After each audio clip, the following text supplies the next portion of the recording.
2025.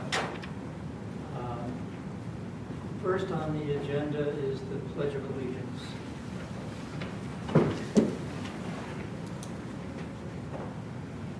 Pledge allegiance to the flag of the United States of America and to the republic for which it stands, one nation, under God, indivisible, with liberty and justice for all.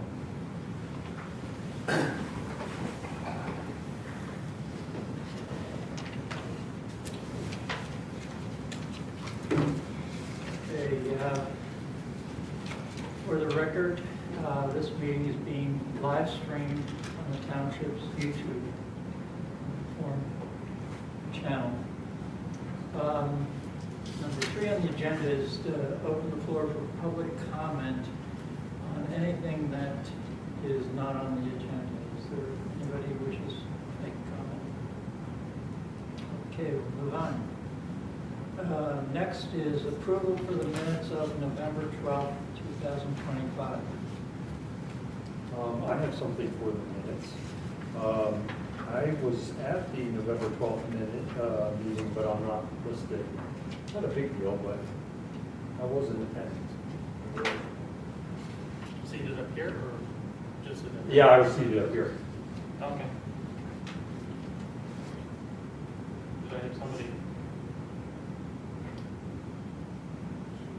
With Steve here? Did I have you confused with Steve? Somebody wasn't there, but you have not. Right. If you see somebody wasn't there. Or no, I'm sorry, I was the alternate. Kevin was seated, I was the You alternate. were sitting next to me. So you're- Yeah, I was the alternate. I'm sorry. I mean, I guess it's up to you guys. I don't usually, I haven't been putting alternates. No, Those they're are seated. fine. The only ones that get listed are the ones that are front. Right. No, okay, fine. Yes. Are there any other comments? I wasn't at the meeting, so I haven't. Okay, is there a motion to approve the minutes? I'll make that motion. Is there a second? Okay, second. All in favor, indicate by saying aye. Aye. Any opposed? And I abstain.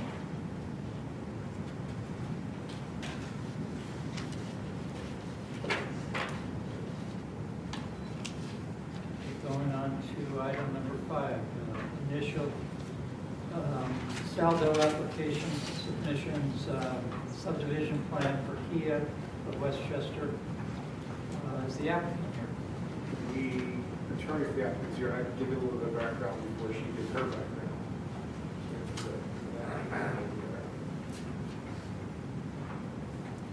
So this is the Kia of Westchester at Corner Niels and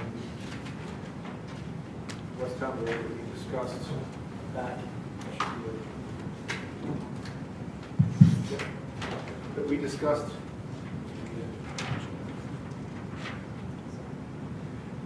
We discussed this back in October for the conditional use. They went through the conditional use hearing with the board. They got the commissioner's decision in order, and they have resubmitted a revised plan. Biggest change I've seen is that they are proposing a sidewalk along the frontages of the parcels under development. I don't think they're bringing it across the existing parcels, is that correct? That's correct, yes. Gina Gerber, the, actually, they're bringing it apart, yeah, they are bringing it across. Yes. What is, I'm sorry, it is going across to 326 West Town. So, that's the only thing in my 35 seconds of looking at the plan that I noticed, because I haven't looked at it any closer than that as far as looking at what has changed. So since they've gone through conditional use, their next step is now to go through the land development process, which is why they're here tonight. The time clock that starts tonight for the land development review. Hi. So Gina's here to, I guess, just explain what changed and see if you have any additional questions about the project. Now it's going to land development, not conditional use. You got it. Thanks, Brian. As Brian indicated, my name is Gina Gerber, I'm an attorney with Briley Riker. I'm here on behalf of the property owner who owns 326 West Town Road, currently operating as Kia of Westchester, acquired 2 additional parcels for which we are seeking land development, which are along Neal Street, 721 and 739 East Neal Street. just to refresh your recollection, this building to the rear here, this is going to be a new repair facility for the applicant. They're knocking down an existing building, they're replacing it in roughly the same footprint. The building that is up here is going to remain. There is a small addition of about 525 square feet proposed along the corner of that particular building just to square it off. You're going to see on this plan, as a land development plan, there's some reconfiguration of parking of the site. The intention is actually to consolidate all three lots, 326 West Town Road, 739 East Niels, and 721 East Niels Street, to create basically a vehicle dealership campus. So the intention is to use this existing building on the corner of West Town Road and East Niels Street for office. And as I mentioned, this is going to be repair facilities. So most of the folks that are coming to this part of the site are going to be employees of the office and mechanics that are going to be working in the repair facilities. A good part of the parking that you see on this plan is going to be utilized for inventory parking as well. If you remember, we discussed this the last time when I was here for the conditional use application. There are currently 4 access points along East Niels Street that are being consolidated down to just one thoroughfare access point to the site. So that's going to clear up a lot of any confusion that's happening with traffic along this street. And as Brian mentioned, the biggest change that you're going to see on this plan is the sidewalk. So we heard you all during the last meeting. We heard the Board of Supervisors. We understand that the ordinance requires it. We're not asking for any waivers with regard to the parking. This plan is incorporating parking along the frontage on West Town, as well as parking along East Niels, I keep saying parking. I'm having trouble this evening. Sidewalk along East Niels Street. So we are in compliance with your ordinance as far as that is concerned.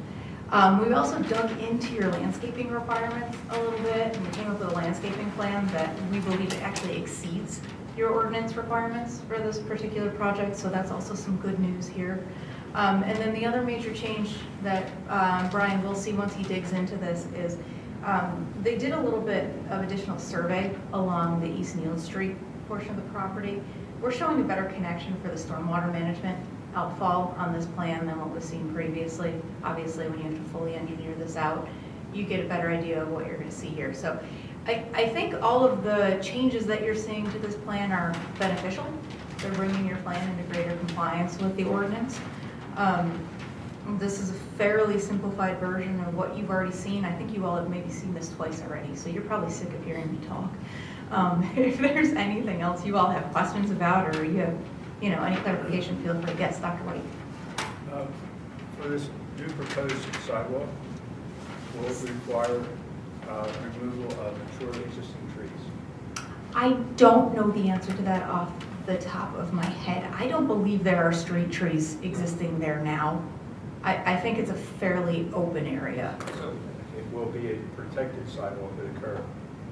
That's my understanding. Okay, so it'll be right at the street with a curb, or is there going to be a grass space and then the sidewalk? It looks like, you know what, I'm not going to speak to that because I don't know exactly the design. There is a little bit of a space between the cart path and the sidewalk that is proposed. Whether that's going to be like a landscaped or like a grass verge, I don't know. And as far as the sidewalk, you felt that it wasn't, you couldn't justify asking for a waiver enough, so you just went ahead to incorporate it? I mean, we could have gone back and forth a little bit on the waiver, but quite frankly, the site was able to accommodate it. We were able to accommodate with the impervious, and the board was pretty adamant that they wanted to see the sidewalk on here, that they were looking to enforce their relatively new ordinance. So it was some feedback we got during conditional use that they really did want to see that sidewalk put in on both frontages. Sometimes I have a problem with the sidewalks because they actually go nowhere. This is going to be one of those where it's probably not going to connect to anything right now. Well, I know he backs up the Curdos, he ain't gonna see a sidewalk there. Right. Okay, if you go up West Town Road, you're not gonna see, after his sidewalk stops, you're not gonna see sidewalks here. So my question is this, so here you are, you have grass or stones or whatever you got, here's your sidewalk that stops. There are a number of places in the What township. happens, I understand that, but Yeah. what happens when that person steps on it and the fact grade is different, trips or falls? Who's liable for that? The person that owns the sidewalk? Okay, that's a good question, because if it's required by ordinance, where the property owner didn't really want it to begin with, but the township says, yeah, you have to do it, then there's a liability. Can the township be pulled into a case where there's a trip and fall, something? Just a question. I understand what the township's trying to do, I understand that. Mhm. But sometimes when I look at things, I go, this don't make sense to me. Yeah. And this, I mean, this is very much a law school premise liability question. Yeah. Yeah. And I'm not here to question the intelligence of putting this ordinance in. I do know what the ordinance says. In order to get around it, we would have to grant a waiver. Look, if you all are very keen on granting a waiver, note that in your comments. Let the Board of Supervisors know that you're keen on granting a waiver. I mean, obviously. Excuse me, I for one feel sidewalks, even though it's piecemeal, is proper planning. Maybe 50 years before it's connected to something else and redevelopment occurs. But we have to start somewhere. There are a number of places in the township where or sidewalks have been along a particular lot and don't connect to something else. But eventually, from a planning point of view, it makes sense that there'll be one piece and then others will follow. So I don't. If you don't have sidewalks, there's liability if someone trips. And if there is sidewalks, there's liability. So it doesn't change the liability, having sidewalks or not having. Well, actually, That's a non-legal. it could, because if there's no sidewalks, it's more of a walking around risk. And then if you put the sidewalks, it's inviting people to walk and provides some safety, and it makes sense. But then someone's got to maintain those and pay for it, and it is. So But if you don't I have a can sidewalk for that frontage, does that force people to walk up along the shoulder? And what kind of safety issue do we face then? You know, if we have the sidewalk during that, along that frontage, it is safer than having people walk Well, along the we don't pavement. want them in, I mean, if there's a shoulder, that they could be in the shoulder, but in that, Yeah, John, just an example, where sidewalks don't go anywhere along Bailey Pike between the old Pep Boys and the Goshen Shopping Center. There's sidewalks here which don't go anywhere, which is a problem, and we're trying to correct that by getting those areas that don't have sidewalks to have a sidewalk, so we'll have a clear path from Bailey, along Bailey Pike from the borough, into the Goshen Plaza. But it took time. Each development comes along and we have them put into a sidewalk. And the next development comes along, we haven't put in the sidewalk. And that's what our comprehensive plan we adopted back in 2019 called for. We also called for it here too, as well. I kind of look at both sides. I mean, it can be safer, but then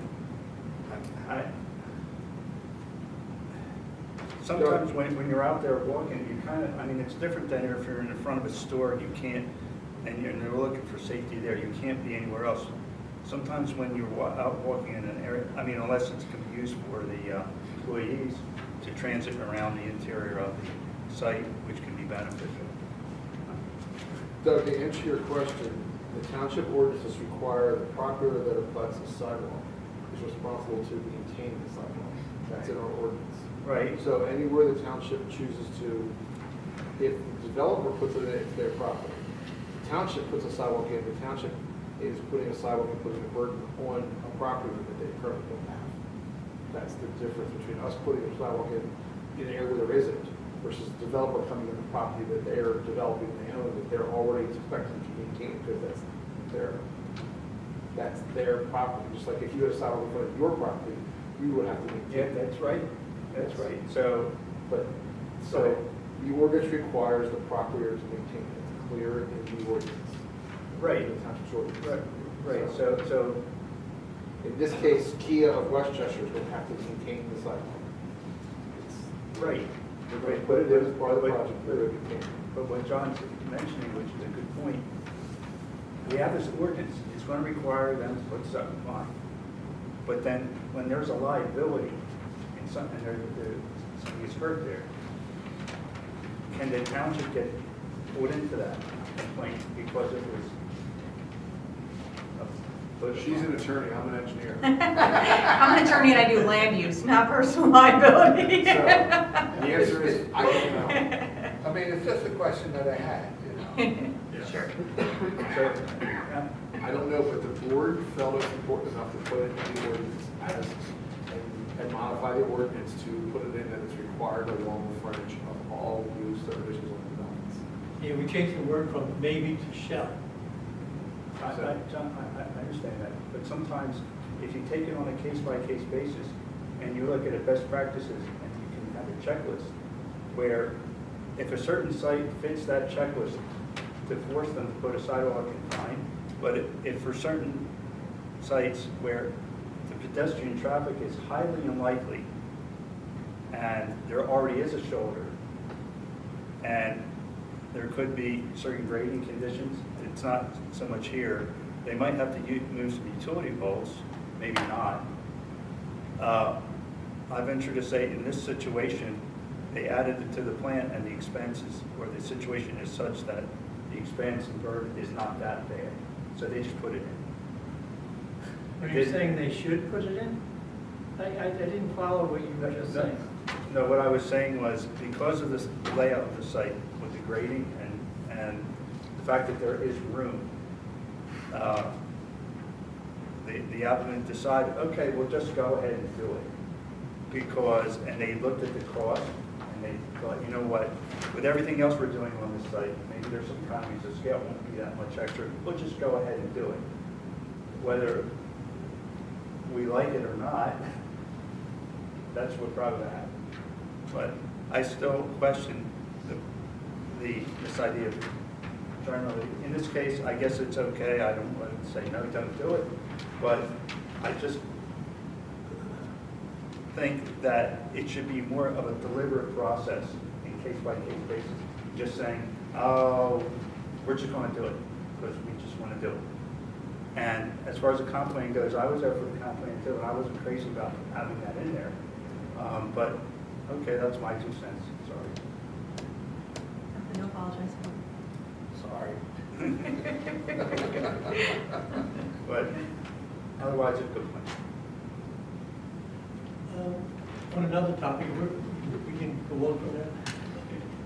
I noticed you have a couple of EV charging stations and 4 spots for EV chargers that are existing. Yes. 3 chargers, I believe. Yes.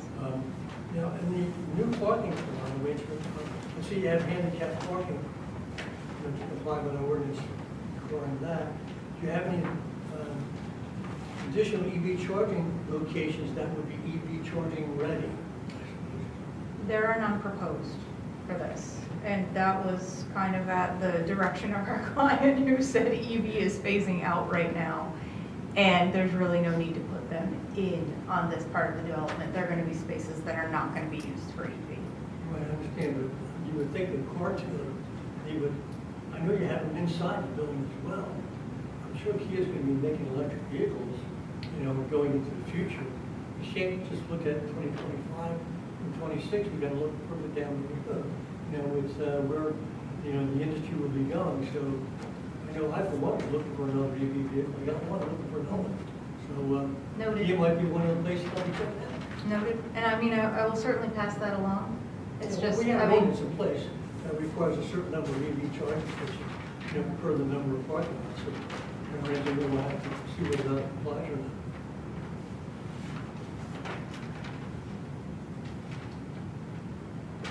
Could I ask you, on the original site plan, you had the 3 buildings. I wasn't clear which was the customer area and display new cars. so you will see, this is the existing dealership building at 326 West Town Road. Okay. And here in the corner, this is the existing, it used to be a veterinary office. This will stay with this new plan. There's a very small addition here. And then this building that's currently in the rear is being knocked down and being replaced with approximately 12,000 square foot new shop building. Right. There is also a residence kind of floating in this general vicinity on the existing conditions that is being demolished. All right. Is there any historical assets on this property? No, there are not. All right, are there any other comments or questions? One more. Where you have the outline for the sidewalk and then you have a green line going interior to the site, is that an extension of the sidewalk? I'm sorry, you mean this path along here? Yes. No. There really aren't any internal sidewalks proposed on this site because this is primarily an inventory lot and then employee parking. So we're not really encouraging folks to kind of wander through here. Okay, and for the one on East Neal Street, the one entry and exit, you feel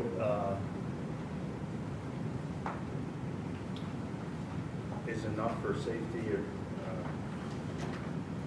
Absolutely. So we are working with Frank Devani on our traffic and on our internal circulation as well.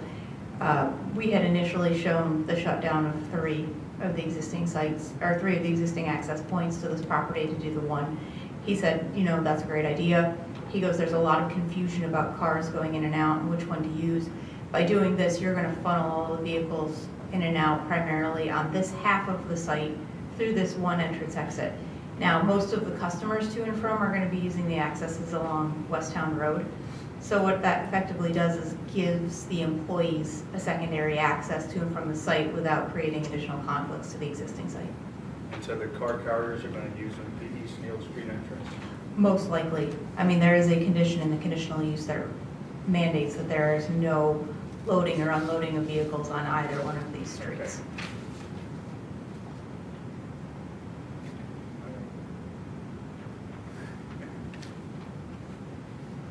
Brian, this is just the initial submission, so you Yeah. don't have to take action. Nope, this is just here to see if you had any other questions or input into the plan.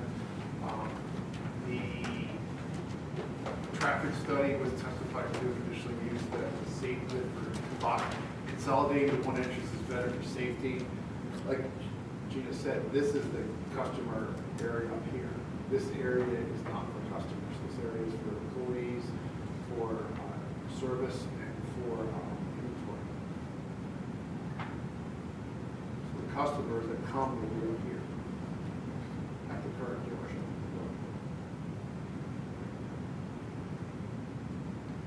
Okay, any further comments before we go on to the next item on the agenda? One more. For lighting, is there any instance where the employees are going to be working overnight or Overnight? For their sake, I hope not. or were there going to be lighting implications for the neighboring properties? I don't believe so. I believe the intention is to keep just enough lighting on in order for safety purposes. I mean, with car dealerships, you do have to light them overnight just to make sure that there's not vandalism or crime happening on the site. So there will be some overnight lighting, but I'm sure we can work with the applicant on making sure that that is There's dimmed no others appropriately. around there. No. Okay. So are they going to have security gates for after? That I don't know. That's a good question. I can ask. Do you have any idea when the expected construction date would be starting for this? Tomorrow. Okay, let's get going then. Yeah. Yeah, I will tell you, Mr. Sapala is very anxious to get a shovel in the ground. He owns these properties and he just, you know, he wants to move forward with this. He's got a plan. I know the one building has been demolished, I don't think the other one has already. I know he pulled a demo permit for the Mhm. garage, I know he pulled a demo permit for the house. The garage, the building that was back here. The demo permit for the garage didn't include the house? That's news to me. I don't know, maybe it did. So, but I know this building is down, nothing was mentioned to me about the building that's kind of here, Okay. the building in the back corner is not there. That's the only house they put in. But the house is in the center. The house is kind of, yeah, in the center of the site. Yeah. There you go. Yeah, I mean, This is the doctor's office.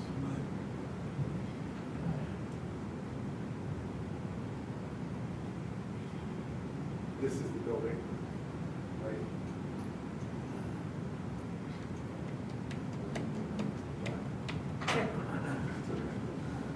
Yeah, so I know this building is down, and I believe this building is down as well. We've already moved down from the point because then they're separating.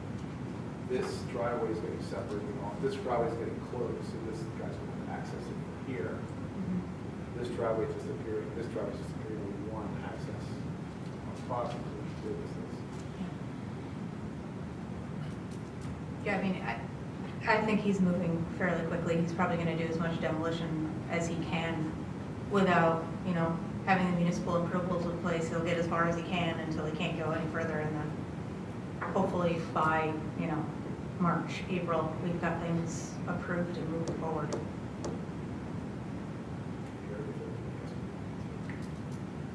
Okay, no Don't further put a comment? line on it.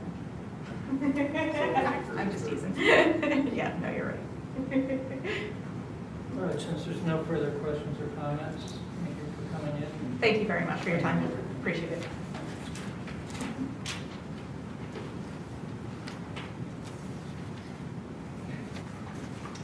Okay, next on the agenda is sketch plan review for 700 Old Farm Hill Road.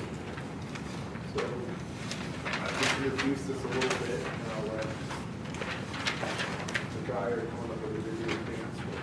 So this is the first time this has come up since I've been here. I don't know if any of you have been in the planning commission longer than I've been here and have dealt with this.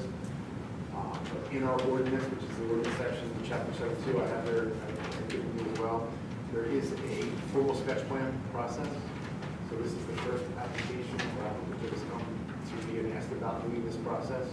So that's where we're at today. In front of us with us is Eric Ritz with Bowler Engineering. Full disclosure, we were co-workers when I worked at Bowler, so I've known Eric for 20... Over 20 years, let's just 20, leave it at that. yeah, it's well over 20 years because we worked together. So this is a application. I will give you a little background as to where it is.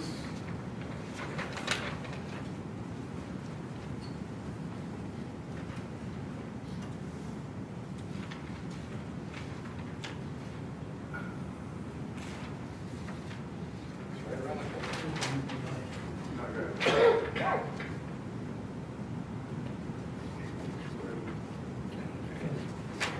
It's the old guy we already brought it from. It's right on the corner of Old Fern Hill and Fern Hill across from, this is the elementary school, this is the parcel. This is the parcel that's, we're talking about. Just for those of you who are aware, this is the parcel that has the historic beech tree on it. It's owned by the same applicant, it's just a separate parcel. So the applicant actually has 1, 2, 3 parcels, but the parcel is basically these two. It's in, that we're talking about tonight, which is a self-storage facility that's there. That's about as close as I can get to it there for you, but this is the self-storage. The main access gate is, the office is in this corner. There is a gate in the back to go up the lane. It's fenced. I've never been inside the fence or the property, so that's all I can tell you. So, based upon the ordinance, and my reading and interpretation of the ordinance is that the applicant, in this case, I don't know the applicant's name or business name, Premier, Premier A2. the Premier A2 is the applicant that's going to the site. They're requesting to get feedback from the planning commission on proposal. With that, I'll turn it over to Eric, and he can explain to you more about what the proposal is. And here. Thank you. My wife was playing with the cats and took my, right out of my jacket, took my pointer. So, thank you. So yeah, thank you, Brian. Good intro. So yeah, this is an existing extra space storage facility at the northwest corner of Fern Hill and Old Fern Hill Road. The tract is 9.6 acres as it was developed. It was originally like a pasta factory back years ago, and in around 2020, this was a 2019 job for me. 2020, we got the approvals to convert it over to an extra space storage facility, in which we added ramps in the back of the facility, and did a little bit of improvement in the front of the building for the office. Put some ADA parking there, doorway, excuse me, a doorway and whatnot. It was already fenced in, made it really easy. There wasn't a lot of work to be done externally from a site perspective to convert it over. As it exists today, there's the building itself, located here in the southeast corner of the site of the tract. This is a 90,000 square foot building. Takes up approximately 21.5% of the site. What we're proposing is a total of 4,900 square feet of movable storage units. They're essentially what you see in dark surrounding the building. Here, here, here. They're all 10 feet wide. And we placed them in areas where they aren't in the way of traffic. They don't narrow up any of the drives any closer to what's there today, to allow for the vehicles to move through. The site currently stores, you see a lot of larger parking spaces here, and in the back store trailers outside, boats, things like that outside. So you still have to get the movement of those vehicles around the site. The way I put this plan together is in the calcs, in the top left-hand corner, you'll see that there's calcs there, and we assumed that these units are buildings. But if you look at the code, it defines a building as being permanently affixed to the ground. And these are essentially movable boxes that will sit on, they get shimmed up with 2x4s, and they put some fancy trim around it to look nice. So they can be removed. They're all proposed to be on top of existing asphalt. So there's no increase in impervious coverage. There's no disturbance to the site proposed at all, with the exception of bringing these in. There's no disturbance to the ground. No tearing up any asphalt. I did confirm that the roofs can pitch forward, so we're not pushing water into the building and with a chance of it seeping down and getting into the, into the foundation of the building. So the drainage would stay the same. Are these like shipping containers? They essentially, they're fancy shipping containers, if you will. They're more like a shed. But yeah, they come in various sizes, 10 foot. They're 10 foot wide, and they can be anywhere from 10 feet deep, anywhere from 5 feet to 20 feet in length. And they'll place them around, kind of stack them around the site. But they look, I mean, for all intents and purposes, it's like a shipping container, but they have a garage door on them. So they function a little differently than a shipping container. They can be easily moved by a forklift? They are, that's exactly how they move them. You just move them with a forklift. Would that be considered a building? No, that's the question. So that's the question, right? So one of the questions that came up when I was discussing this today with the fire marshal, BCO, and the zoning officer, was, is this going to be like a business model of, say, pods, where these are taken out to somebody's house, they're packed, brought back, and they sit there? Or are these a container where it's set and it becomes your unit, you can come and go as you please to access it, and they're not going to move once they're set? Option two. Because you can't, once they fill it, they're not being moved. It's not a moving container. It's a storage unit. Correct. No, thank so, you. just to give a little, our BCO is also the fire marshal, and he looked at it, and he gave me two comments. One is the fire separation distance. Because the fire rating, the outside of the existing building is not fire rated, you need 10-foot separation. We've got to change the cladding of the building, we need 1 hour fire rating of the building itself. That's a fire rate, and then there's got to be 20 feet around it for a fire access line, or fire rating is 20 feet.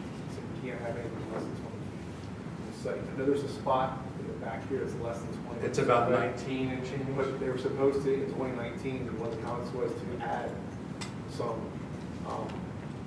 gravel back there to make it 20 feet. We don't know if it was ever accomplished, but it was a comment that was given to me today about it. Here at 19 feet was supposed to be gravel, because they own the other side of it as well, make a 20-foot fire.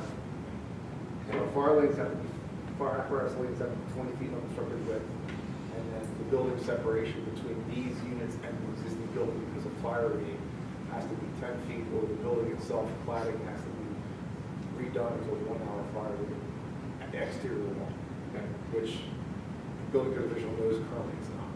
Right. So the question will become, and maybe that's something I need to talk with the fire marshal about, if these are all metal units, would that, It's not this unit, it's the building itself. the building itself? The cladding of the building itself, when it was built, is not fire rated for now. Because the fire ratings are usually the inside, between rooms, not on the outside of the structure. So because of putting these next to a building, you're going to need either a 10-foot separation for fire, or 1 hour of fire rated. Even though we're not combustible. No, it's not the unit, it's the existing building. No, I understand that. The building, are we adding cladding to protect the building from? A metal box. Either or, because of their separated unit like it is, the building code looks at it's got to be a fire separation. So it's Either way.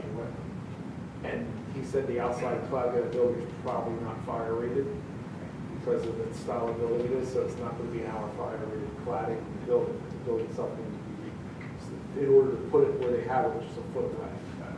If you put it 10 feet away, you don't need to do the cladding. Right. So that's something to keep in mind as you're going through this. Now, as far as the question if these are considered buildings, that's a question for the zoning officer, not for me, and not for you guys. That can be very interesting. Right. You might talk sprinklers. No, because of the size of each individual space is small enough, they will probably be able to get away without sprinkling each individual unit, because units are way they're made. We used to, this company used to install storage units kind of like this, and this, those weren't commercial, so they had this. It depends on the ordinance. Depends on the ordinance, the local ordinance.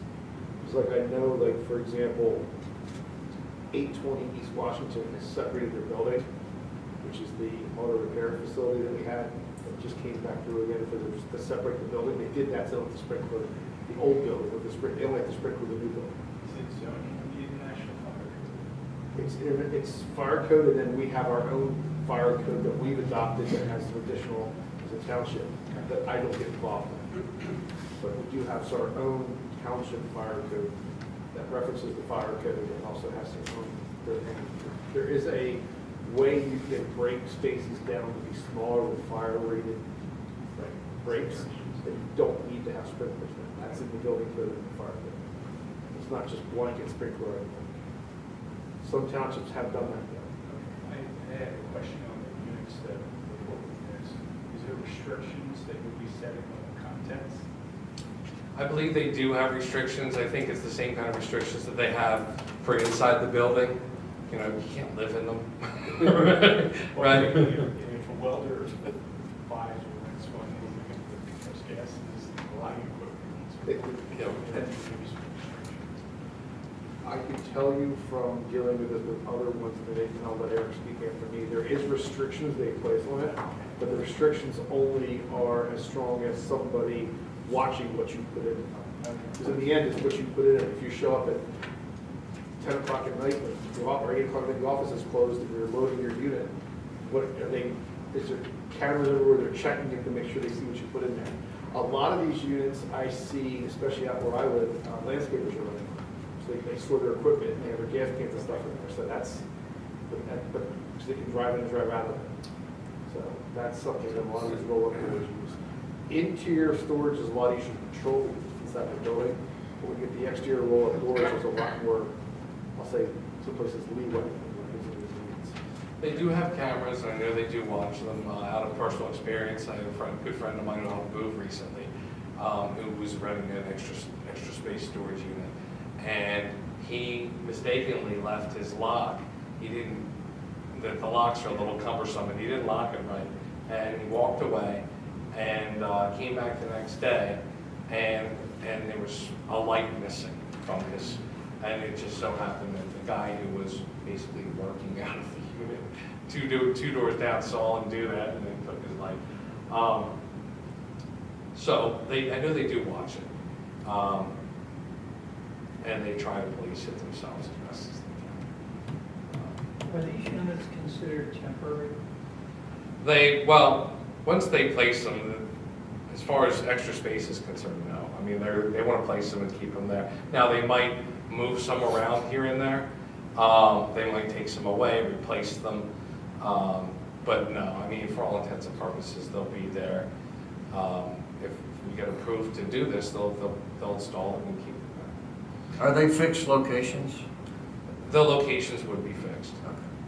Okay. But they're not affixed to the ground. You know, they'll play, they're not gonna make any money moving them around for no reason, right? So they intend to place them there. Now, let's just say they decide they're gonna do all 10-foot units and somebody says, I want a 20-foot unit, or I want a 25-foot unit, I've got some big things I'm gonna store, the 10-foot unit doesn't work for me.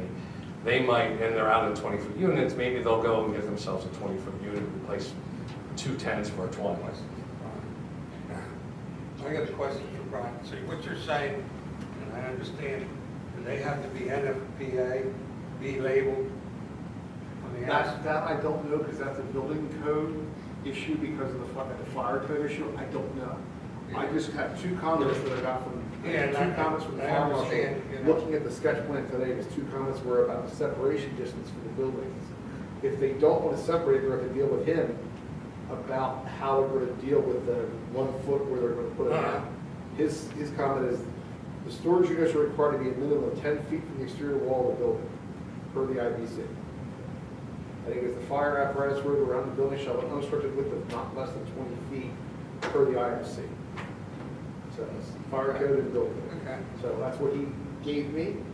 That's the only 2 comments I got based upon the limited amount of information that we have on the sketch. Okay. So the idea of this exercise ability for Eric is to go back to his client and give him any feedback he gets from the township.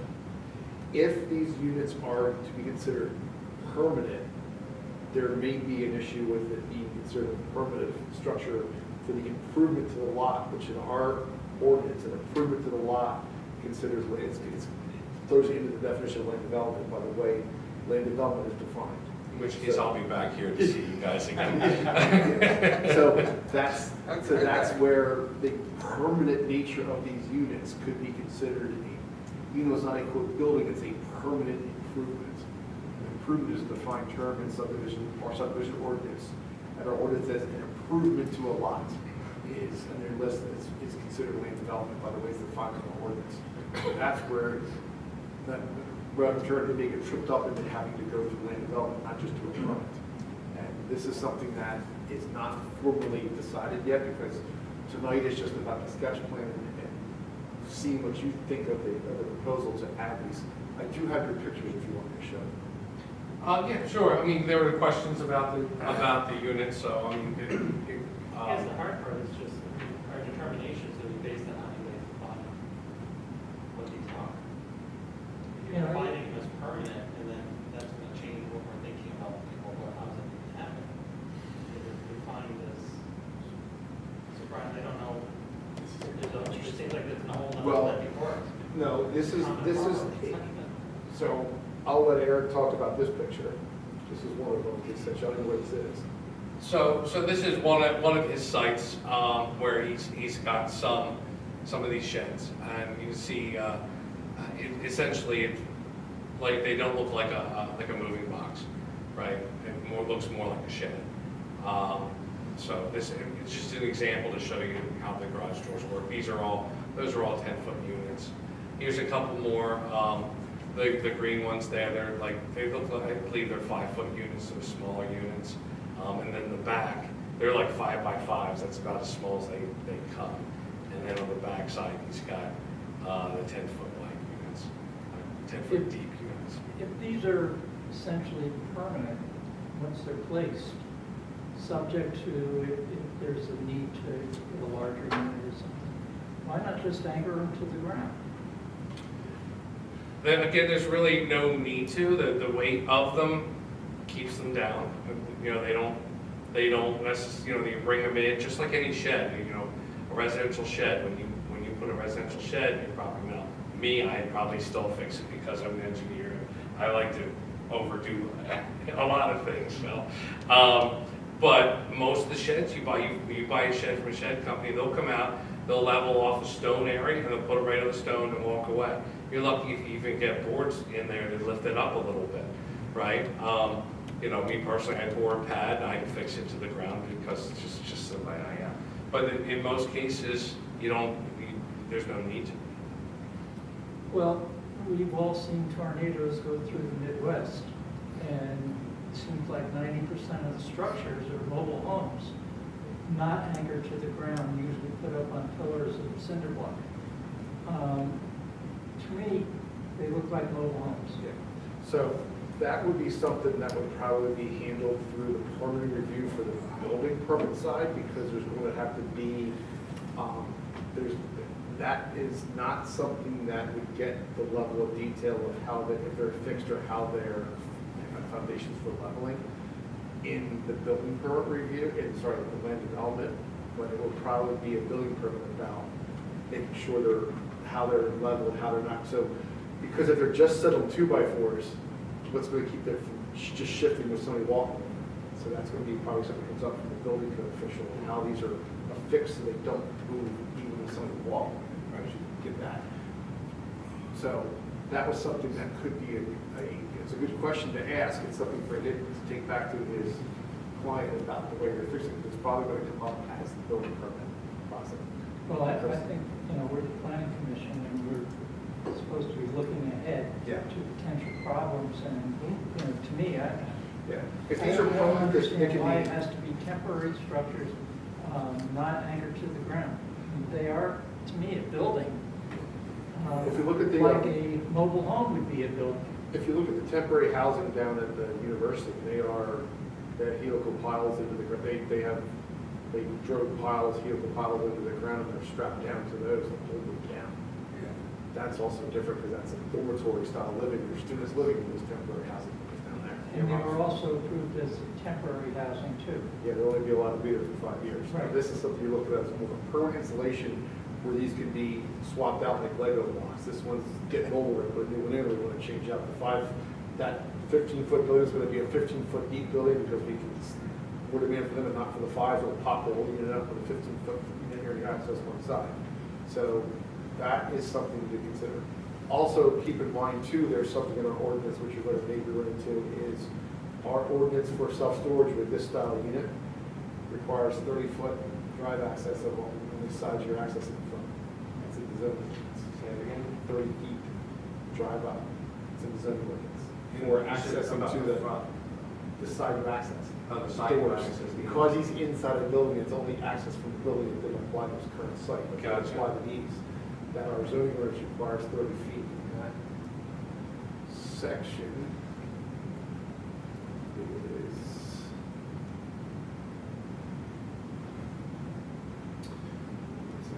I was trying to get to it as described. So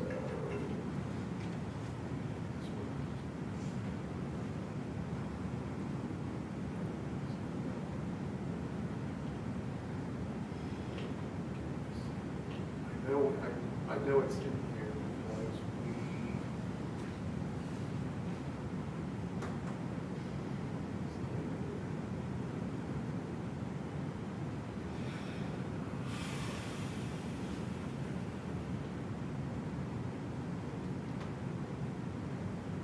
do you guys have any other questions while I'm looking here? Well, I just. Yes, I have a question. I have a question, please. The 10-foot requirement, is there enough room to move these 10 feet away? So I'm going to talk to Scott about that. I mean, I'm sure there's areas it could probably greatly reduce the number of them that I have. But maybe we could do something like that, find other, because there are some open swaths in here. We have to see, like, you might have to use up areas that are currently for other types of storage, like the RV storage and whatnot. So it's something we'll have to talk to them about. The other option would be to change the cladding on the faces of the building. In some cases, we're not up against the building, we're up against a loading dock. So in those cases, it probably doesn't apply. That issue doesn't apply. But in the other cases where it is actually against the building, maybe he has to change that face of the building. So how about doing it like that, so you don't have to move 10 feet away, but change the cladding and then attach them to the building? That's a possibility as well. absolutely. I mean, it very well could be that it's well enough if the foundation is not acceptable to be, as I described, you're sitting on blocks, which is what he typically does. As I understand, I usually look at 5 feet outside the building. You know what I mean? Anything outside the building. When it comes to the building foundations, I only get involved with that when it comes to my house. So I'll have to talk to him about that. But it might be very simple to meet whatever code requirement that is there for the building, to affix it by strapping it down somehow with spikes and straps. That may be enough if it's even required. We'll have to see. Are they steel buildings or are they aluminum buildings? Those, I believe, are steel. I believe, but I'm not 100% sure. I will find out if I'm here the next time, which it kind of sounds like that's the way we're going. Well, just follow up with Gord's point there. It sounded to me like whether these are considered to be a building or a shed or a temporary structure or something else, is really going to make a big determination which way this thing has to go. Who would make that call? Deputy zoning officer? Yes, zoning officer in consultation with me and the building code official, the fire marshal. We're all going to have to kind of get into this. So Eric and I talked about it this morning, and I said recommended he send a letter or email to the zoning officer requesting a formal determination be made about that. I'm trying to find that section. Are these units going to be just one single unit for each? Are they going to be rented that way with the opening at the end of the unit? Or is something like that going to be put in place where they can access from the outside? They would access from the outside. So if you look at the ones with the green, right. So those are 5x5s, right? That's not what's proposed here, but that's kind of even look at this or the other picture. From how I have it laid out, right. They would all access the outside face. So they could be 5 foot wide units. They're all 10 foot deep, but they could be 5 feet wide, 10 feet wide, 15 feet, 20 feet. I think the largest he has is a 20 feet wide. But they each have their own doors. The picture that you saw, the last picture you saw, like those are 5x5s. The last picture you saw were all 10 by 10 because they all have even doors. If you have a 15 footer, it will have a single door. You may end up getting, or if you did 20 footer, maybe they have 2 doors. I'd have to. I think he's got so many different. He's got a variety to pick from. So and like we talked about earlier, if you didn't have the unit that they needed, they have the open spaces to do it. They could pick one. They pull a couple out. They could move some over, put the 20 footer in. If they had a 10 over here and a 10 over here, they could shift some over and get a 20 footer. So that's the flexibility that they're looking at. Will there be any exterior lighting for these added on? It would only be as lit as it is today, as far as I know. I guess no exterior lighting added. Well, like I said, there's exterior lighting there today because they need it for security and for people coming in after hours to pick up their. So the lighting that they have today, as far as I know, there's no intent to update the lighting. There'll be no electrical installed inside of it or receptacles or anything like that? Delving a little bit into their business plan, what's driving this? Is it these units are unique from the other units that are inside the building? Or is it just a way to put in economically favorable space? In other words, expansion with the cheapest way to do it. What's their business plan? I think the idea is that they've rented out all they're maxed out in this thing when they have the ability to get more units and they see a market for it. There's no doubt there's a market for self-storage. You can see it all over the township right now. But this just seems like the cheapest way to get the most bang for their buck. And then cheaper for the customers. Because it's not being planned to be tied to the ground. And say that once it's there, it's going to stay there, but we might shuffle things around. I have a problem. Are there any existing outdoor accessible units there now? like garage types? No. No? So it's all inside now? It is all inside. Except for the equipment like boats and Yeah, RVs, yeah, that's yeah, what boats stored outside, but- boats and RVs. Right, you do boats and RVs throughout the lot. So Eric, in 8455E, under traffic lane and driveway dimensions, it says mini warehouses, which is what this is, these are considered, because they're mini warehouses for self-storage, shall be separated on all sides by a paved driveway access having a minimum width of 30 feet. We, with me and the zoning officer, we interpret that as the 30-foot width has to be where your access doors are. You only need 20 feet for fire elsewhere, 30 feet where the access to the garage doors are. One more question, please. Are these units, being that they're not bolted to the ground, are they ballasted at all? Are they designed so that there's weight in the bottom of them to help hold them down, specifically for that purpose? That's a good question that I don't have the answer to. So I talked to Scott about it this morning, and what I got out of him was that they're basically on, they shim them up with wood, and then they trim it out. What's that mean? They shim them up, meaning they level them off. Okay, They level them, so because the ground that they're sitting on is uneven. So they're a little above the ground, there's a floor, Mhm. right? Is there something below them to, like, weight to ballast it, to hold it down? I believe, the way he explained to me is the weight of them themselves holds them down. That's, They're big steel blocks and they're all the weight of what's in it.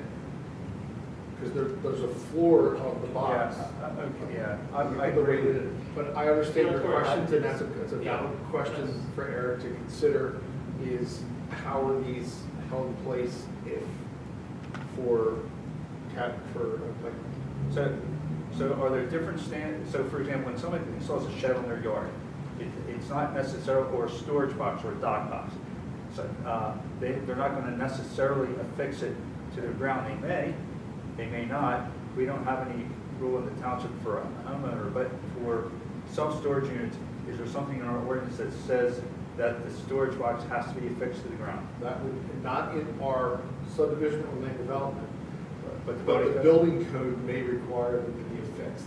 That's something that we wouldn't get necessarily deal with here, but the building code may require it. But that's where we're back to defining what this is. Right. Is it a storage unit? Is it a? Well, building? it's a Is it storage a unit. warehouse? Is it- It's a storage unit, which is Right, also like, considered a mini warehouse. If it's being defined more as a shed, it's not. Well, it can't be defined as a shed because by our ordinance, our sheds are limited in the amount of square footage. Because that's a state building code law, is the size of a shed. And one would say it's 250 square feet. So he's basically a lot of sheds. But if the one piece is connected, then 10 by 20 would be the biggest, is 10 by 20, so it'd be 200 square feet. Yeah, but But those are a little different though. yes, so I'm just looking, but so if for each unit is 10, this is all the little nuances that has to be worked out if we get to the next step. First step is literally, like we are now, just have an open conversation, to ask questions, and get feedback. That's what this process is about, the sketch plan. So this is not a plan that's going to be built, this is just a, hey, this is what we're thinking about, what do you think, being West Goshen Township? I tend to agree with Chair Stewart because they really ought to be anchored. If they're meant to be permanent, they ought to be affixed to something with some sort of, For flexibility, huh? the flexibility is part of the attraction of these things. Yeah, they're not, if you fix them, they're not movable. Yeah, but why would the customer let it move? Well, the customer wouldn't. It would be a new customer coming in that says, I need this unit, and you guys don't have it, but maybe they have, 4 10-foot units, so they would replace 4 10-foots with 2 So maybe 20-foot. there's a way you can affix it to the ground, but not permanently. It could be a modular type of. Could be. I think we're getting into the engineering part that none of us Okay. really have the purview of it. At the end of the day, regardless of what happens, it will go before the building code official before they install these, and they're going to require certain things that are beyond land development, beyond. There'll be parameters around the design of these things regarding things like, tilting and being taken by winds. So that would be part of the That's It's a that's matter part of the of getting building it. code purview. Yeah, so it's a matter of getting the setbacks. If You go or not, So the really, concept to me is, it's fine, as long as it meets whatever is defined as. Which is going to have to, it's gonna have to, if it needs to be affixed, it's gonna have to be affixed. Right, so I wouldn't see any issues as long as, again, it meets what the determinant has to be. so his next, in my view of this, Eric's next steps are take the feedback from today back to his client, and also that if the client still wants to then move forward with requesting the full determination about what they are, if there's, what they're going to be considered, and the process they went through. I'm more concerned about restrictions on contents, make sure they don't turn into drug labs or chemical storage. That to me is a lot more important than will fly away in a tornado. But Jeff, I can tell you, we have multiples of these units Yeah. all over the township. Oh, sure. We have Yeah. ones that are fully interior, we have ones that are exterior, perfect self-storage during the streets, one of them. Then we went down Haggerty where we used to have driving ranges, is another one. And I don't know if your questions are more of an operational question that Oh, exactly. I'm just comparing. Your operator has to be aware of it, risk. that's all. I'm more concerned with risk of content. Yes. And you have that, right, to Brian's point, you have that in all these self-storage, right? And there's just as much risk, because they have exterior cameras as well, because they have all the exterior equipment. You know, people are paying them good money to store their stuff there and rely on them to keep it safe, right? To keep it locked up. So they have to have cameras out there, they have to have lighting, they have to make it as safe as they can make it, and as safe as they can advertise it, really. If it's not safe for the customers, then who's gonna wanna put their stuff in? Yeah, because I can see like right here is the electrical junction box, so if there's any electricity involved, right there at the edge of the one building, in one picture, there's electric junction boxes in the end, it's lights.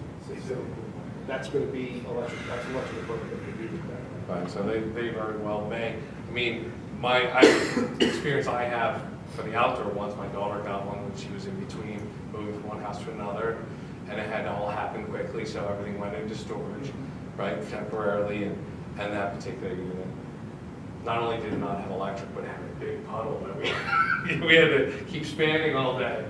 We all had wet feet by the end of the day. The paving out here is a little better than that, so. Do you have enough information from us to go back to your client and, determine whether it's going to be a go, proceed, or stop?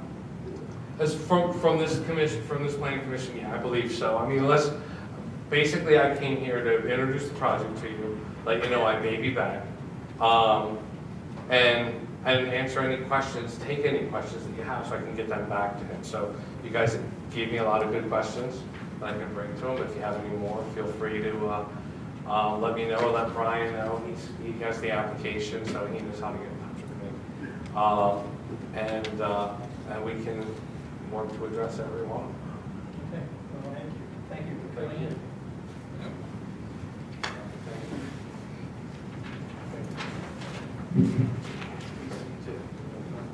Too long.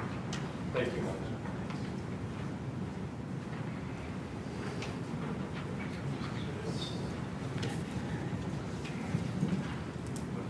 That makes all.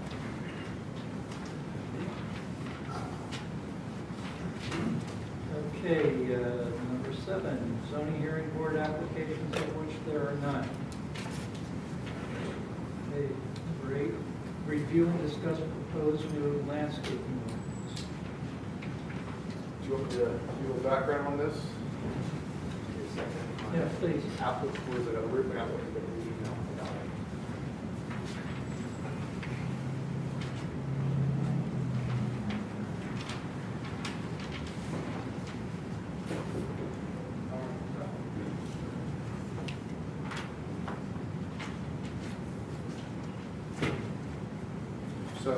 So, a little bit of history of this. This ordinance was brought before you previously, and there was some comments that we added. It's been quite a while since it's been in front of us. I don't remember the last time it was here, but it's been here before. So, Township solicitor did work with Gilmore, who was rewriting the zoning ordinance, worked with the zoning ordinance update. One of the things that have come out of that zoning ordinance update is there has been a working discussion on items that are currently in zoning that make more sense to go into the subdivision and development ordinance. And the landscaping is one of the things that was discussed to move into South. I know that the SAC has been working on this ordinance for a long time. I think it's been a couple of years actually they've been working on this. And their start of this landscape ordinance update predates, my understanding, predates our even looking at the zoning ordinance. So it kind of all converged into this. And then the zoning ordinance update, which is this, in front of you, is to repeal a section 8455C in its entirety, which is our landscaping ordinance section in zoning, and then create a new chapter in chapter 72, which would be 7236 would be landscaping. Repeal the trees that are in Saldo and make this landscape. So just to show you what it looks like, if I go to the ordinance, if I go to 8455C, this is all this landscaping. So it's under section 8455, the whole section of landscaping and screening. And this new section kind of mimics it in a way. It's a little bit different. There's some things added to it and whatnot. But this whole landscaping section is being repealed. And the second piece of it is to repeal,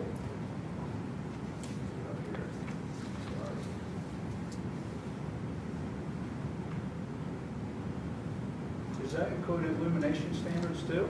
no, it's just section C, 8455C. 8455. This design, okay, it starts out as design standards.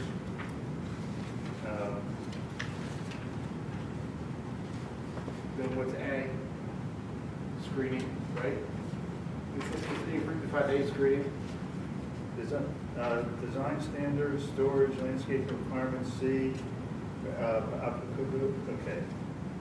Landscape requirements, section C, A, B, C, applicable. Is that it, just that? So, yeah, so that's section C, of all section C has been repealed. And then this section, 7236 trees. Trees required by 7236 shall have a minimum caliper of an inch and a half. All lots within land development shall have a deciduous tree per every 5,000 square feet. So that they're taking these 4 items right here, removing these 4 items, and replacing it with this new ordinances that, so it's going through, it's come before you once with comments. They were taken back to the SAC. The SAC worked on it, and were given to Township Solicitor and Gilmore. They worked on it to put it into the format you have here, and also to make sure that we didn't miss, my understanding is that we didn't miss anything that was currently, that's required to stay in the ordinance from zoning or from Saldo, and make sure it was added to this new ordinance. And the SAC did approve this, they recommended this to you guys at their November meeting. So they recommended it to the board and to you. It's for you tonight to see what you feel about it. If you would make any recommendations about the ordinance or about anything in it to the board, consider. Did they want a recommendation tonight? Like an actual vote? I guess it depends on what you come up with. Yeah. If this has to go back to the SAC, then that's. Yeah, if you come up with more comments, then have to go all back to the SEC and start over again, because they're the ones that wrote this. Is it? I think I'll ask the obvious. We're in the middle of a comprehensive reevaluation of our zoning ordinance. Why are we taking action or proposed action to change the existing ordinance? It's not a change. Excuse me, before we consider the entire zoning ordinance revision. I just think it's the cart before the horse.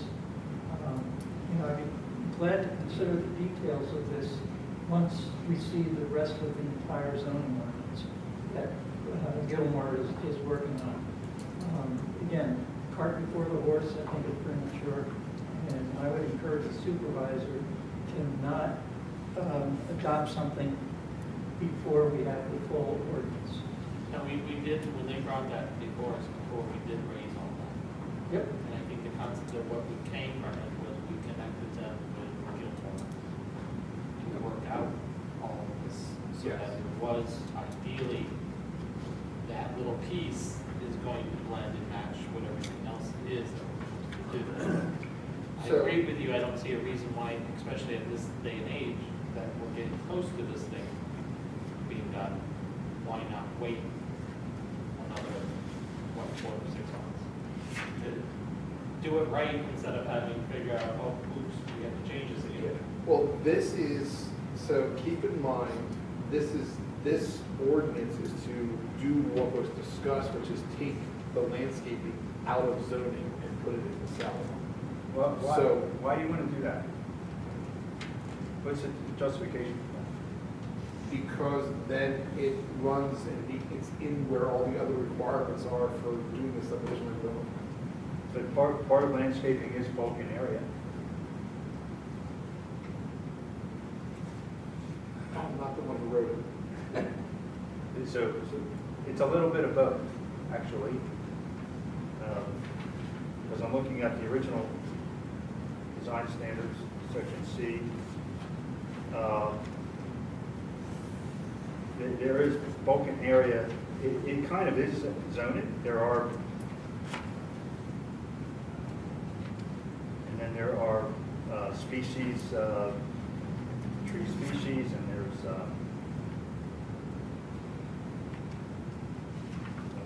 it ends up in section D.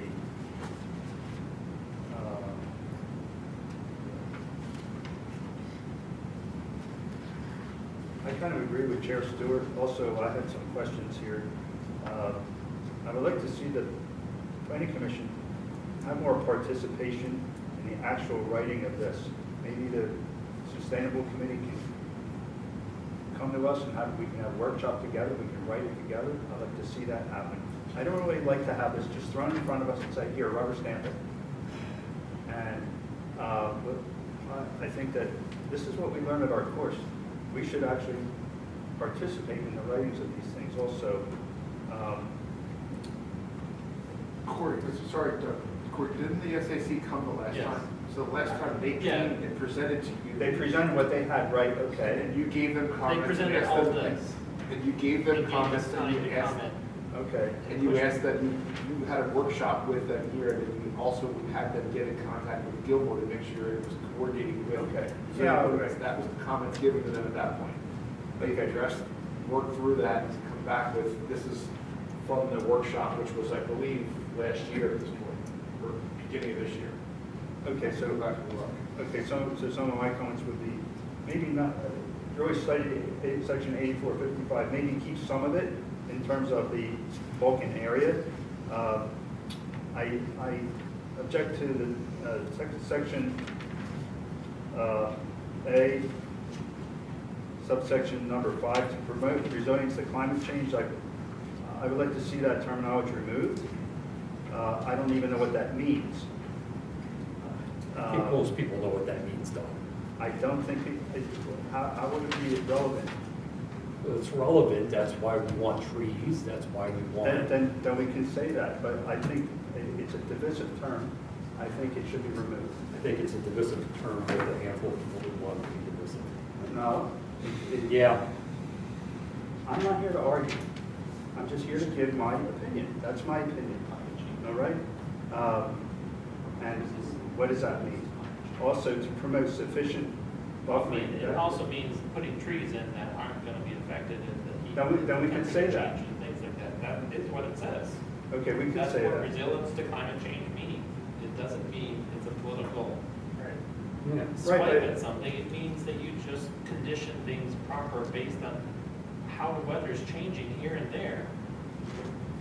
To make sure when you select trees and select plants and select. Well, they should just be trees, selected on the basis of, if they, what an arborist would say, not assuming some other That is a climate factor. theory. It's a factor they consider, climate and microclimates that are in the area. Okay, the specific climate of the area, I could see that. We're not going to plant palm trees here. Well, that's exactly what this is saying. Yes. Okay, but that's, And climates do change over time. but I wouldn't say climate change, I would just say species that thrive in our particular climate. But That's that what I would goes on, say. and that's what it goes on and later explains it. Okay, that's just my opinion. Can I just say something here? So this came before you in March. It was on the February agenda, but I think we had to cancel February meeting for lack of a quorum, so we had it on March. And in March, the ordinance looked like this. When you sent it to say go talk with Gilmore, the ordinance was to amend 8455 and make a new section 845702 to keep it in zoning. Since so back then when you looked at it, it was in zoning. Now it's come back from going through Gilmore, going through the solicitor, going back to the SAC to go into Saldo, because this is one of the items that was discussed at the workshop committee about coming up with things to move out of zoning. And one of the things we talked about is if to move it out of zoning, you gotta put it somewhere, you can't just leave it sit floating, because it's gotta be in an ordinance. And if you move it out of zoning before we adopt the ordinance, it's something that, because we have to get it into Saldo before we can actually fully adopt and make the current zoning ordinance go away. So this is one section that's already been kind of moved forward, rather than doing a full list of all the sections that's got to get moved over. This one can just go now because it's been worked over by the SAC. So history-wise, you guys asked him to go back and talk with Gilmore. It was about coordinating with the zoning, and coming out of that process and discussion, it was decided to go from 8457 to chapter 72. When they came before us, they were ready to go with whatever version they had, right, to the supervisors.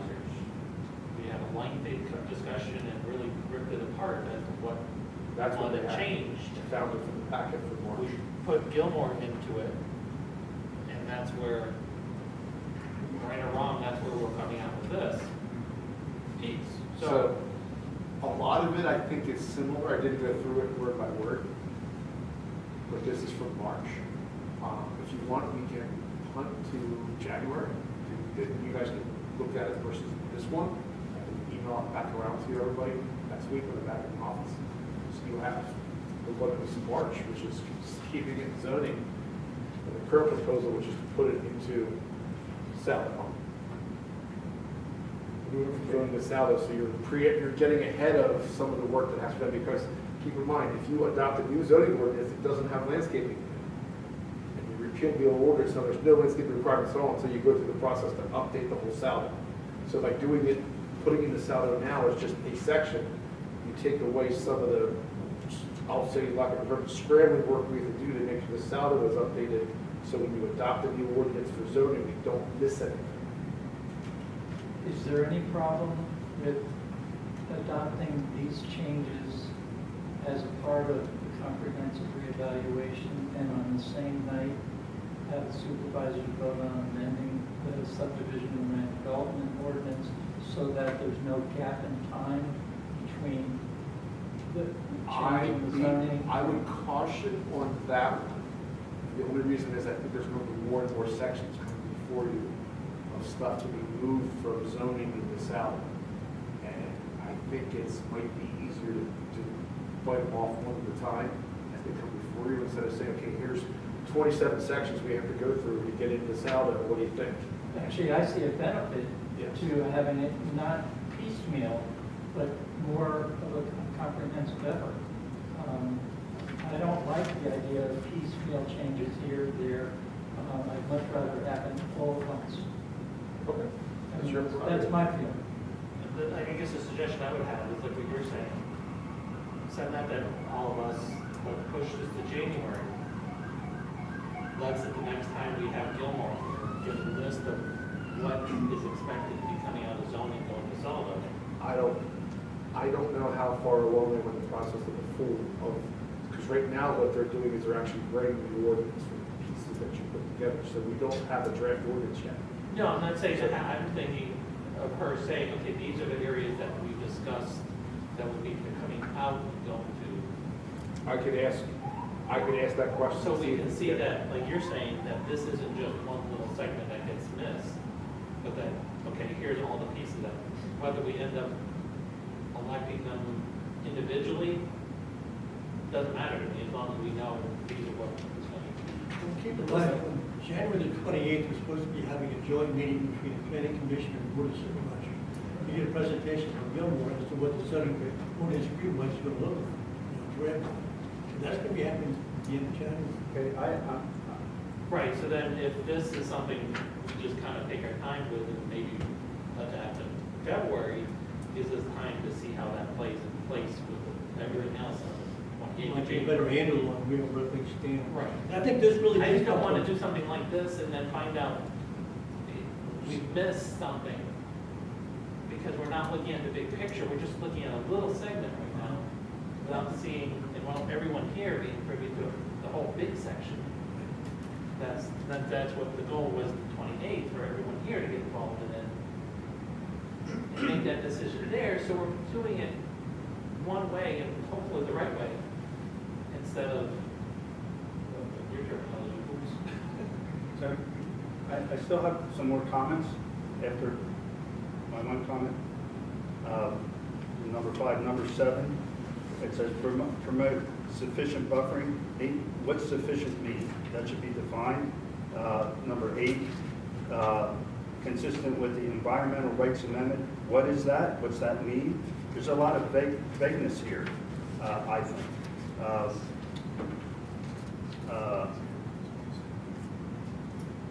In page number 5, section C, it says wherever buffers are required, every effort shall be made to retain. I wouldn't say every effort. I would say existing vegetation shall remain as a natural buffer. Things have to be. It's too wishy-washy. All buffers shall be maintained by the property owner at his or her expense. Who governs this? How is it enforced? And what about private property rights? Any landscaping in the buffer that dies shall be replaced within 6 months. Where does 6 months come from? Why not 3 months? Why not 8 months? I think it's too vague. 6 months is vague. It's very specific. Well, where did they get it from? Why 6 months? That's a different question. Probably to get to change of seasons. You know, if something needs to be replaced in its winter time. Okay, they could say that. Just be specific. You know, where do they come up with the 6? Okay, they put a time limit in, but why that time limit? Every why. Huh? This is the conclusion they made based on the discussion and research and so forth. But I would still like to know why to 6 months. define.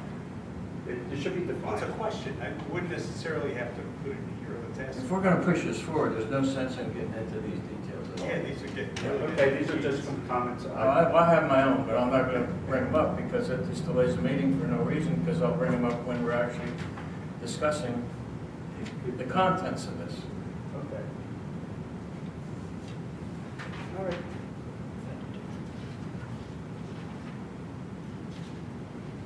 All right, I think we. so I guess the consensus is to wait until after the joint meeting with the supervisors and then look for February to have the bigger discussion. Do you want me to talk to the manager about having the SAC here at the February meeting to listen to the discussion? Yes. I would say yes. Or if they're gonna discuss it in their meeting before this, Well, they've already recommended. suggest some people. My interpretation of reading the email when this was sent to me to put on your agenda was the SAC has accepted and recommended this as the final ordinance. Yes. Okay. That's what I understand. But I just get it as a, please put this on the agenda for discussion tonight. So. You know, one thing I would caution though with the meeting on the 28th with the supervisors is I don't want this to be the tail wagging the dog. Landscape, you know, is one component of things that we're going to need to discuss. So, you know, I just don't want to get hung up on that when we have a broader agenda.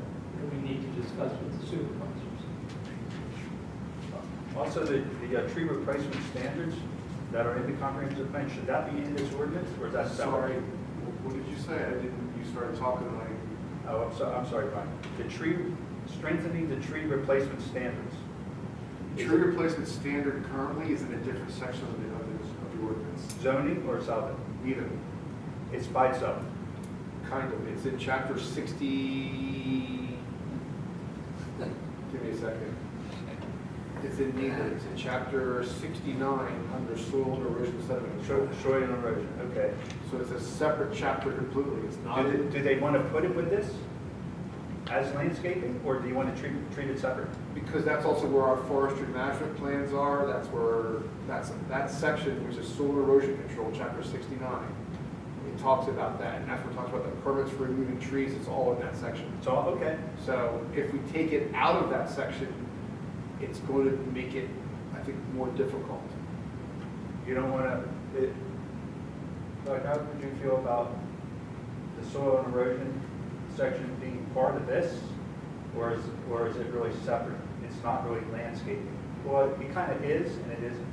Well, What see, is? soil and erosion control also talks about obtaining a forestry permit, which is a state law. We have to allow forestry. So that's where we talk about the regulations and what to obtain a forestry permit. That's where it talks about the removal of trees per acre on anybody's Right. property and the permits, and how to get a permit to remove Right. trees. That's in there. And then the tree replacement is in there as well, and that's where it is. It's in chapter 69. So, But when these developers propose landscape plans, there's always a question of them complying with the tree replacement standards as part of that plan. So you could modify the tree replacement standard, which is under the section of chapter 7 under trees, which was added in 1985. Is when it went in the ordinance, and that's where it says, where the removal of trees has been approved as a consequence of required construction activities, permittee shall be required to replace at least 50% of such removed trees with a mixture of deciduous and non-deciduous trees having a minimum caliber of 1.5 inches at breast height. The board shall have 90 days to review the landscape plan.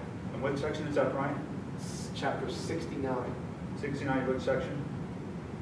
69.9 N Okay. I.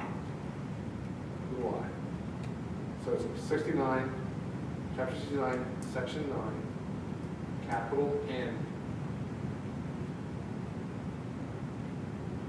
So 2, little I, lowercase I. That's where our tree replacement standard is located.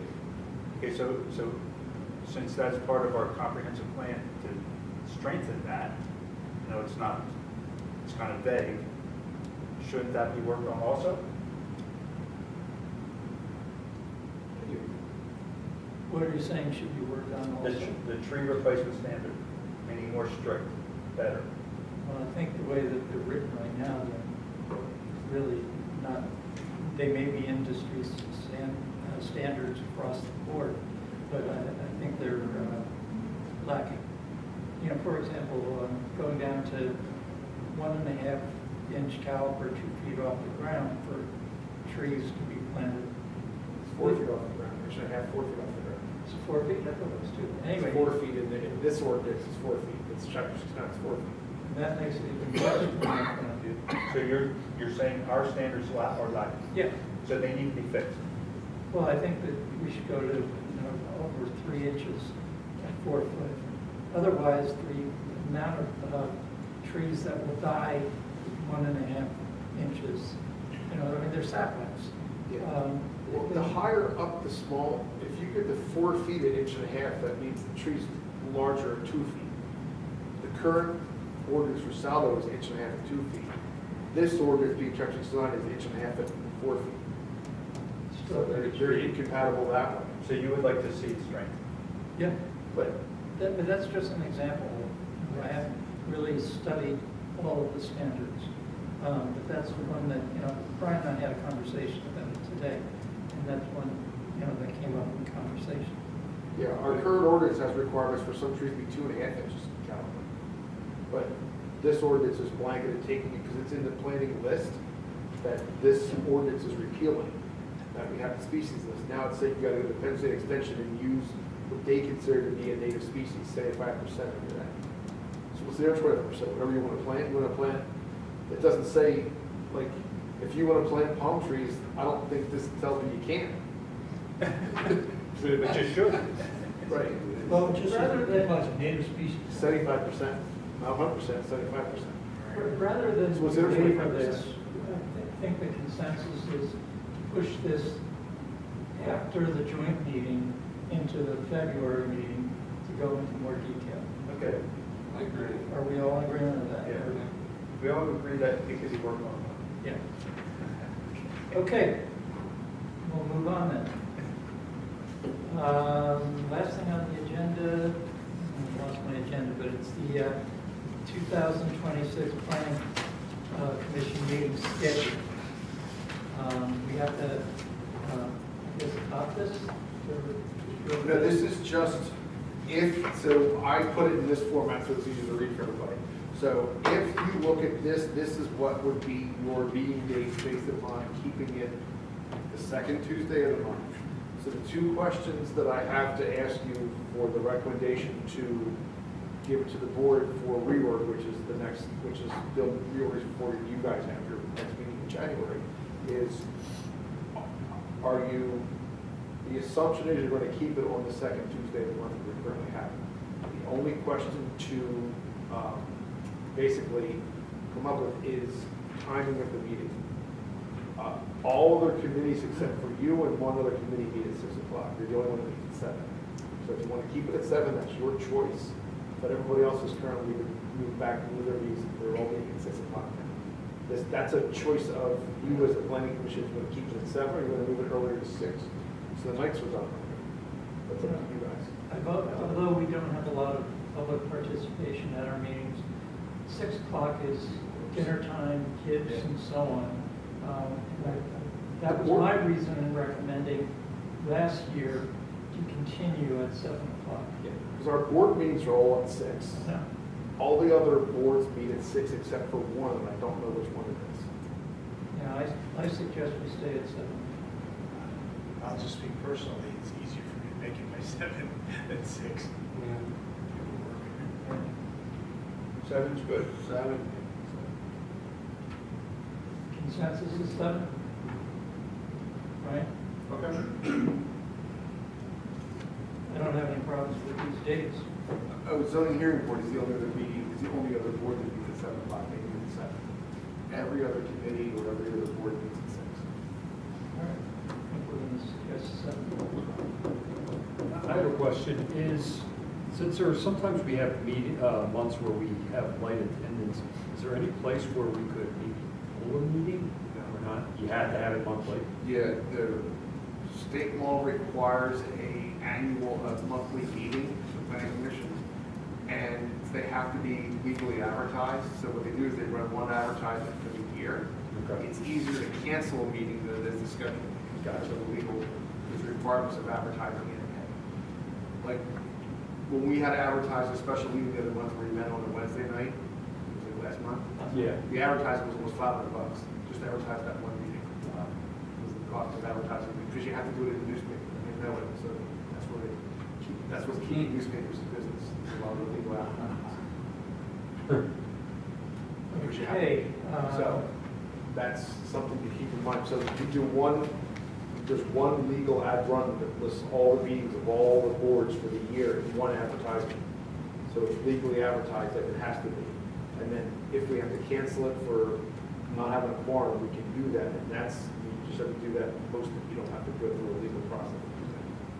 So it's easier to cancel than it is to schedule.